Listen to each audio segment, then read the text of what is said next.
Bungie introduced some great Eliksni lore with the season of the Splicer. In our other videos, we mentioned things like Eido watching humans kiss, party, and even read stories to the baby Eliksni hatchlings. Today we have some more tales that dive into the backstory behind Mithrax and his daughter Eido, whom he found in a fallen ketch. These ones are also pretty great. Eido fails at splicing, has nightmares about the Awoken, speaks to Variks about the times of Eliksni past, and tons more.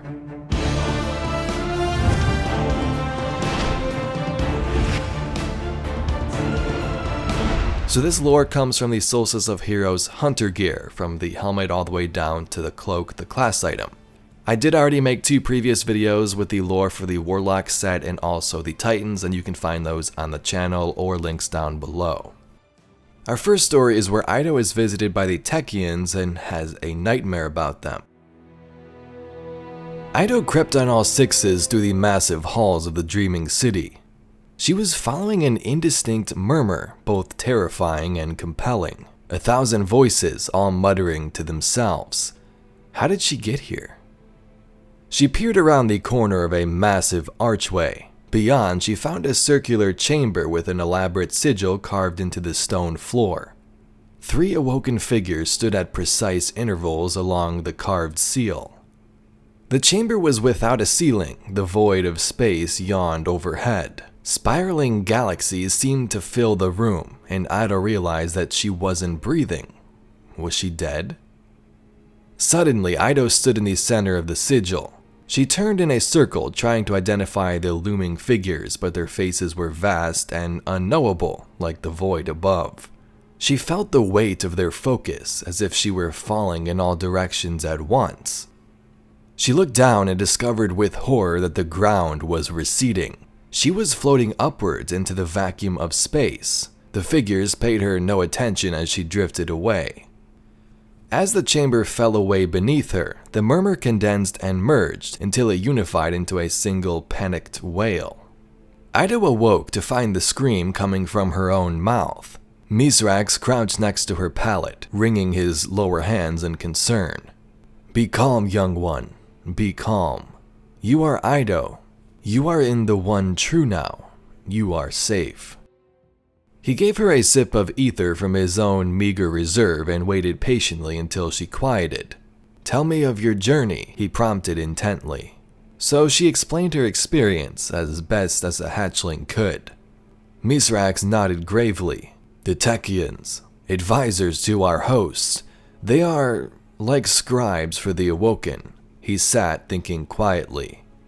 "I know you are frightened, but I am confident this is a blessing," he decided. "All great things appear first as monsters." "There may be a day," he continued, "when you are seen as a monster, and your blessings is frightening to those who cannot understand it. When that time comes, remember this moment." Eido nodded, though she didn't fully understand. How could a hatchling be a monster? "I too am sometimes frightened by the Techeuns," Mithrax confided. "But we must look beyond our fears to find the light. This is courage. Can you show courage?" Eido nodded again. "You can. I'm sure of it," Mithrax said proudly. "The light provides." "The light provides," Eido murmured as she lay back down to a peaceful slumber. So we know Mithrax is a sacred splicer. In this next story, Eido is trying to splice herself but isn't too good at it. Eido recoiled as the spindly claws of her splicer gauntlet snapped and jerked. When her father wore it, the damn thing always moved so smoothly, as if it were his own fingers, but attached to the end of her arm, it seemed possessed by a life of its own. Mithrax's considerable patience was beginning to wear thin. "No, Eido, no. Splicing is not about thinking, it is about feeling. Feel the energy flow from the ground, through your legs, up your torso and out your arm." His arms wove circular patterns in the air, as if gently wafting smoke upwards. "The movement of the gauntlet is continuation of a motion that begins deep in the heart of the planet, where it keeps its light." Eido sighed. Mithrax was intent on passing the way of the splicer to his daughter, but after 3 days of attempts without the barest signs of success, they were both becoming frustrated. Eido was eager to learn, to live up in her father's skills, but the harder she tried, the more violently the gauntlet seemed to reject her. Eido took several deep breaths and extended her mind's eye through the ground, deep into the well of the light at the center of the planet. She followed the light through the firmament, up through her body and into the gauntlet. It whirred smoothly to life. "Yes, just so," Mithrax encouraged her. "Now feel the light extend from the gauntlet into the shank. Feel its code lying dormant. It is sleeping, waiting for you to wake it." Eido extended the gauntlet. A surge of energy shot forth from its claws, sending cackles of electricity rippling across the shank's surface. In her shock, Eido jerked the gauntlet away, which severed the connection. The electricity sparked for an instant longer, then went still. A small plume of smoke issued forth from deep within the shank. Eido didn't need Mithrax to tell her that she had just fried the main circuit net. Mithrax took a moment to compose himself before speaking. "This is a good lesson. When one focuses on metal, the form of the machine, and not—" "Mithrax father," Eido interrupted. "This is not— I don't want—" She fought her emotions for control of her voice. Mithrax waited for his daughter to compose herself. "I am not a splicer," she finally said. "I am certain of it. I know this is a disappointment to you, but the gauntlet has spoken." She pulled the spiteful mechanism off her arm and held it out. Mithrax took it reluctantly. "I am sorry that you will not follow me in the way of the splicer. However," he continued, "it is a far greater thing to know what you are and what you are not." He lifted all 4 of his palms toward her as a sign of respect. Self-knowledge is the rarest skill of all, and not commonly found in one so young. Eido was filled with relief and gratitude for her lesson. In our third story, Mithrax and Eido observe a guardian.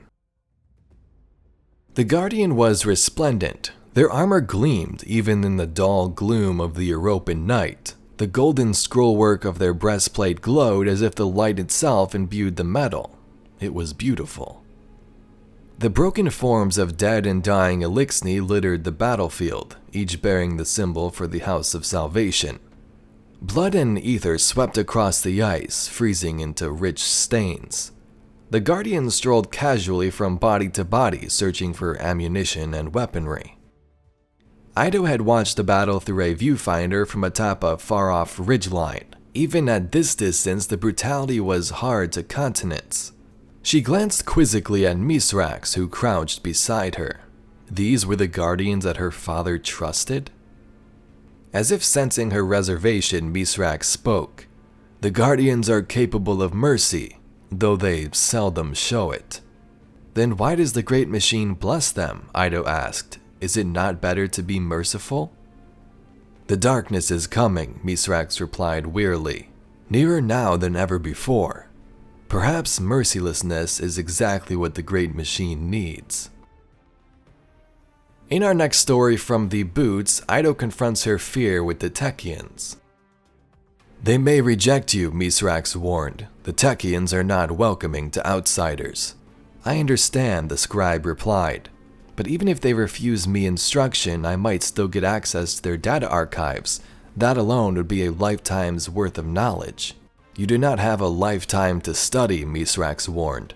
"We must rejoin the Eliksni soon. They will need guidance. We must reach them while there are still some left to help." "I will learn as much as I can as quickly as I can." The scribe turned her palms downward in a show of fealty. Mithrax paused, wishing to prolong the moment. "I recall a time," he reminisced, "when you were just a hatchling. The Techeuns visited you in the night, and you woke up screaming." "I recall it well," the scribe replied. "To tell the truth, they still frighten me, but we must look beyond our fear to find the light." In that moment, Mithrax saw her anew. The scribe shone with a brightness he had never seen before, a mix of joyful optimism and grim determination. She has finally found her path to the light, he thought. "I am proud to have such a brave scribe as daughter," he said in a break of formality. "Thank you," Eido replied, surprised by his tone. "I am lucky to have such a wise Kel for my father." And our last story today involves Eido talking to Variks about the House of Judgment and the Fallen's homeworld, Riis. "All of the houses respected their decisions?" Eido asked, dubious. "Yes," Variks replied. "It was so agreed by all of Riis." The old scribe traced his fingers along the datapad, deciphering notes that hadn't been accessed in decades. "But didn't all the other houses fight amongst each other, disputing their decisions?" Eido leaned forward, fascinated by the idea of one house occurring so much political sway without resorting to violence.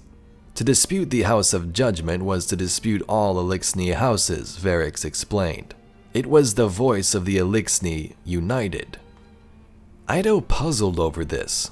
The idea of mediation was not new to her. Mithrax often solved problems between house members without violence, but the idea of organizing a whole society using that method was novel. So it was the ruling house, Eido concluded. Variks clicked his mandibles in annoyance.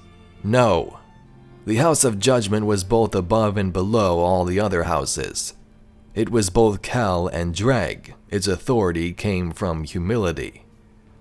Eido had only ever known as scribes as political animals, power brokers and go-betweens like Variks, but the idea of scribes as neutral parties dedicated to peace and knowledge was enticing. This is why the old scribes pursued knowledge relentlessly.